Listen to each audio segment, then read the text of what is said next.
पाहुयात पुढची बातमी। पक्ष मी स्थापन केला, पक्षाचा अध्यक्ष मी आहे असं मोठं विधान शरद पवार यांनी केले।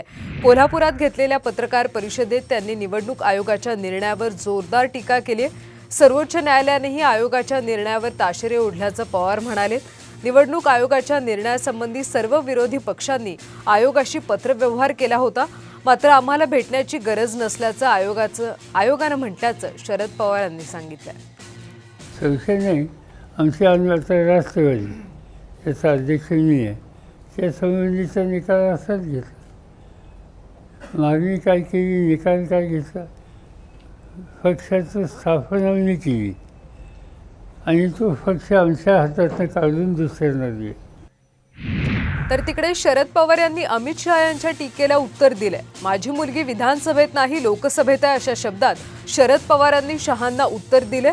शरद पवार यांना मुलीला मुख्यमंत्री बनवायचे अशी टीका अमित शहा यांनी केली होती, त्यावरून पवारांनी प्रत्युत्तर दिले।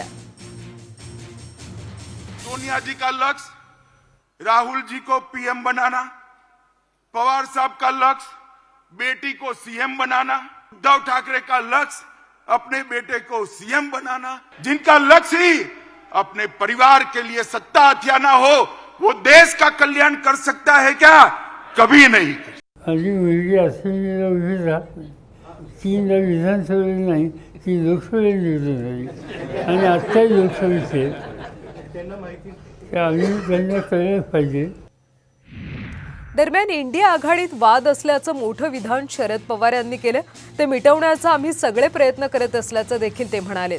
महाराष्ट्रातल्या 3 जागांबाबत महाविकास आघाडीत निर्णय झालेला नाहीये, उद्या याबाबत बैठक होणार असल्याचं त्यांनी म्हटलंय। यावर्षी होऊ घातलेल्या लोकसभा निवडणुकीच्या पार्श्वभूमीवर भाजप विरोधात मजबूत लढा देण्यासाठी इंडिया आघाडी स्थापन करण्यात आली, मात्र निवडणुकीच्या घोषणेच्या आधीच इंडिया आघाडीत फूट पडल्याचं पाहायला मिळतंय। एक आम्ही असा निर्णय घेतला होता की इंडिया आघाडीमध्ये जे पक्ष आहेत त्या सगळ्यांनी एकत्रित काम करावं, जिथे जिथे शक्य आहे ते संपावं आणि जे 2-3 उदाहरणं सांगितली अशी स्थिती आहे त्या ठिकाणी नंतर पुन्हा एकदा सिनियर लोकांनी बसावं, शक्यतो बाहेर राज्यातल्या, आणि ती प्रक्रिया आता लवकर